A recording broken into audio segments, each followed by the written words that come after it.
Assalamualaikum warahmatullahi wabarakatuh. Hello guys, ketemu lagi, balik lagi di video bareng Arinis. Nah, video kali ini kita tuh mau ngomongin smartphone mid-range yang ternyata nyenengin loh dalam penggunaan hariannya, yaitu Oppo Reno 8. Itu lanjutan daripada Reno 7 series ya teman-teman, yang kala itu gue bilang smartphone-nya unik buat di kelasnya. Nah, kira-kira kayak gimana nih Oppo Reno 8 ini? Yaudah, yuk langsung aja tonton videonya sampai akhir. Smartphone mid-range itu nggak bisa dipungkiri ya, banyak banget teman-teman ya pemainnya. Ya tentunya dengan segala fitur dan juga daya tariknya tersendiri ya. Jadi sesuai aja dengan budget dan juga selera teman-teman nih. Nah, kalau di Oppo Reno 8 ini, itu salah satu daya tarik pertama ada pada bagian si desainnya. Tuh, cakep nggak? Bahasa desainnya ya Oppo Glow ya, dengan finishing yang cakep. So, glowing dengan efek gradasi warna yang beda-beda. By the way, pantulan warnanya itu bakal terasa beda banget ya pas di kondisi minim cahaya. Kayak lebih stand out gitu ya. Terasanya tuh cahayanya asik gitu nggak sih? Nah, saat di genggaman Oppo Reno 8 ini tuh bobotnya terasanya ringan dan juga slim ya teman-teman, dengan finishing retro design ngotak kayak gini. Dan oh ya, yang gue suka itu bodi belakangnya itu jarang banget ninggalin sidik jari ya teman-teman. Kayak udah bebas lah ya dari sidik jari. Ya nggak bisa dipungkiri ya, dari dulu emang Oppo tuh selalu serius ya kalau ngomongin soal build quality dan juga bagian desainnya. Nice. Kalau buat desain kameranya tetap ya terasanya khas dengan konfigurasi yang dibawanya itu, dimana ada 64 megapiksel eye portrait kamera, ada 2 megapiksel sebagai micro lens dan juga 2 megapiksel lagi sebagai deep kamera. Sedangkan buat kamera depan itu dikasih 32 megapiksel selfie kamera dengan sensor IMX709.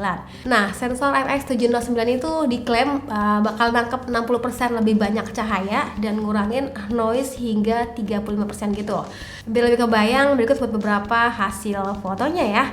Jujur aja gue tuh selalu happy sih sama hasil kameranya. Nih teman-teman bisa langsung lihat sendiri aja, beauty-nya cakep ya, terasanya so natural gitu, bokehnya pun apik. Di kondisi minim cahaya, tone wajahnya terasanya tetap maksimal cerahnya nih. Begitu juga buat foto potret kamera belakangnya, udah termasuk yang epic. Dan juga kalau mau lebih creamy lagi, kita tuh bisa aktifin bokeh flare potret ya, buat hasilin bokeh yang lebih creamy, lebih halus gitu. Buat foto lainnya saat outdoor juga nyenengin, saturasi warnanya pas dan back range-nya cukup luas. Ada juga lensa micro lens buat foto benda ukuran mikron nih, yang caranya tuh kalian tinggal tempelin aja ke objeknya. Sebenarnya kalau boleh jujur, gue tuh lebih prefer adanya lensa ultra wide sih. Besok-besok bisa lah.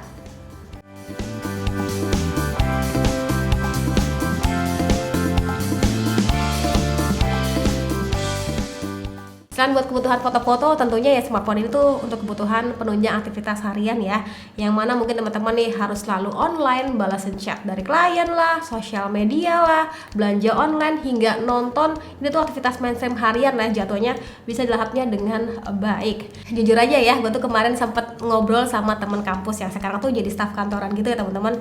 Dan itu kemarin nanya soal Reno 7 sebelumnya ya, dan setelah pemakaian beberapa bulan katanya sih doi so happy sih selama pemakaian. Baginya tuh kayak performanya nyaman, baterainya tuh awet, kameranya juga kece. Nah dari sini emang udah ketara ya teman-teman, Oppo Reno 8 ini tuh kayak smartphone yang ideal ya. Targetnya tuh buat pengguna yang casual, pekerja milenial gitu ya, yang emang nggak melulu soal spek, tapi lebih ke kenyamanan dalam penggunaan hariannya. Nah selain kamera, rata-rata malah mereka tuh kayaknya lebih concern ke bagian memorinya sih gue ngeliatnya ya.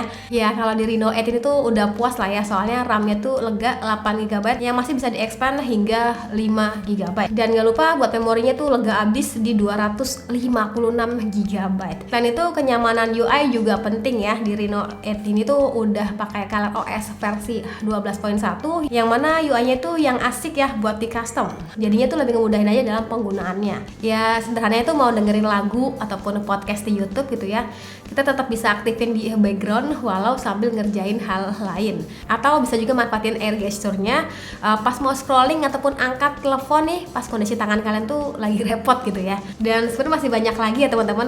Coba komen deh di kolom komentar kalau misalkan kalian tuh punya fitur favorit di ColorOS 12 ini. Buat bagian layar, ukurannya yang ideal ya di 6,4 inch dengan jenis layar itu udah AMOLED, yang termasuknya sih enak ya kalau diajak buat kebutuhan nonton, udah cakep lah buat kualitasnya. Oh ya, speaker ini saya masih jomblo ya teman-teman. Semoga aja kedepannya tuh bisa ada temennya, bisa jadi dual speaker gitu ya. Dan buat teman-teman yang nanya ada NFC-nya nggak? Tentunya ada ya teman-teman. Jadi itu kita lebih simpel aja pada saat mau cek ataupun isi saldo e-money ataupun flash gitu ya. Ya simple aja. Reno 8 ini tuh dibekali dengan baterai sebesar 4500 mAh yang selama pemakaian itu masih mumpuni banget ya buat nemenin aktivitas harian. Bisa tembus hingga maghrib lah pemakaian ala gue. Ditambah ngecasnya itu termasuknya yang gercep nih, dikasih Super VOOC 33 watt yang mana ngecas dari 2% hingga full itu butuh waktu di 70 menitan aja. Nah itu dia Oppo Reno 8 ya, dan sebenarnya ada juga Oppo Reno 8 5G yang punya beberapa spek mirip flagshipnya. Tahu kan siapa itu? Oppo Find X5 Pro. Yes, Oppo Reno 8 5G ini tuh punya streamlined unibody design yang mana bagian kameranya nih emang dibuatnya tuh seperti nyatu gitu ya bareng si bodinya. Gue ngerasa dengan desain kayak gini tuh ya jadinya jauh banget dari debu-debu yang berkumpul ya pada bagian frame kameranya. Buat teman-teman yang pernah ngalamin boleh banget tulis di kolom komentar. Nah buat bagian kameranya ini yang juga jadi salah satu senjatanya, yoi, dimana kamera itu ada 50 megapiksel dengan Sony IMX766, ada juga 8 megapiksel sebagai wide angle kamera dan 2 megapiksel lagi sebagai makro kamera. Sedangkan buat kamera depan itu dikasih 32 megapiksel IMX709 ya teman-teman, sensor masih sama nih. Ya dari kamera sendiri sampai Oppo tuh kayak sengaja buat hashtag The Portrait Expert ya. Ya dimana emang dari dulu sih kayaknya Reno tuh jagoannya emang soal foto potret ya teman-teman. Yang juga kerasa dapat update itu adanya fitur Night Portrait ya, yang mana buat gue tuh penasaran gitu. Jadi berikut beberapa sampel fotonya ya. Selain buat foto malam ada juga fitur Ultra Night Video, yang mana gue tuh ngerasanya emang hasil video malam harinya tuh kayak jauh lebih jelas gitu ya. Dan juga termasuknya yang minim noise. Nah, kalau ini contoh untuk perekaman kamera depannya ya teman-teman. Gue sih di sini nampaknya sih so fine aja, karena kayak cahayanya cukup jelas gitu ya di wajah kita. Dan posisinya nih kayak di kameranya nih ya, di layarnya nih ada tulisan night gitu ya, bahwa dia tuh mengenali ini tuh di malam hari ya. Settingan sendiri bisa di 1080 pixel ya teman-teman. Jadi kita lihat ya kira-kira bakal kayak gimana hasil videonya, karena ini gue ngerasa agak delay antara gue ngomong dengan yang di videonya. Nantilah. Reno 8 5G ini tuh dimensinya mirip ya sama Reno 8 ya, karena luas layar itu sama di 6,4 inch dengan jenis layar AMOLED dan juga udah mendukung refresh rate di 90 Hz. Pengecasan cepat 80 watt Super VOOC juga diadopsi nih dari seri flagshipnya, yang mana ngecas baterai 4500 mAh butuh waktu di 30 menitan aja. Buat spek yang di bawahnya itu Reno 8 5G ini dibekali dengan CPU MediaTek Dimensity 1300 yang ditemani dengan RAM 8GB dan juga ROM-nya 256GB. Buat teman-teman yang concern sama skor AnTuTu tuh mencapai di 615 ribuan. Nah teman-teman dari tadi nonton videonya agak salah fokus gak sama footage adanya benda mungil ini?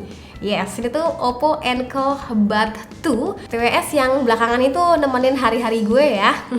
Bentuknya tuh termasuknya yang ergonomis, mungil gitu teman-teman, dengan finishing glossy, dan di bagian bawah ini tuh ada port pengecasan yang udah Type-C dan juga ada LED notifikasinya juga. Buat yang suka dengerin lagu jedak-jeduk, termasuknya ini TWS yang asik ya, buat bass dan juga treble-nya tuh berasa nih teman-teman. Misalkan default suaranya itu kurang masuk sama telinga kalian, itu sebenarnya ada beberapa efeknya ya yang bisa kita ubah, dari mulai bass yang terasa nampol hingga suara vokal yang lebih clear nih. Secara pemakaian pairing itu terbilangnya gampang, dan buat kendalinya juga terbilangnya simple. Kayak tap 3 kali tuh untuk ke video ataupun lagu sebelumnya, tap 2 kali tuh untuk next lagu berikutnya, dan tap ataupun tahan di bagian ini tuh untuk ngontrol si volume suaranya. Dan oh ya, sedikit menambahkan, fungsi tap 2 kali ini juga bisa kepake buat tag foto. Mantap. Oke, itu dia cerita gue sama Oppo Reno 8, smartphone yang ideal buat kaum milenial yang lebih ngutamain kenyamanan buat aktivitas mainstream hariannya. Baterainya yang awet, ngecasnya juga cepet, kameranya juga termasuknya yang kece. Tentu ya dengan beberapa catatan yang sebenarnya tadi gue bilang ya teman-teman. Kalau kalian berminat, langsung aja cek linknya pada kolom deskripsi. Kalau misalkan kalian pendapat lain tentang HP ini, boleh banget tulis aja di kolom komentar. Sekian dari gue, terima kasih buat teman-teman sudah nonton sampai video. Jangan lupa like videonya, jangan lupa juga subscribe juga channelnya. Dan sampai ketemu lagi di video selanjutnya. Sekian dari gue lagi, dan Satya bilang, see you, bye-bye.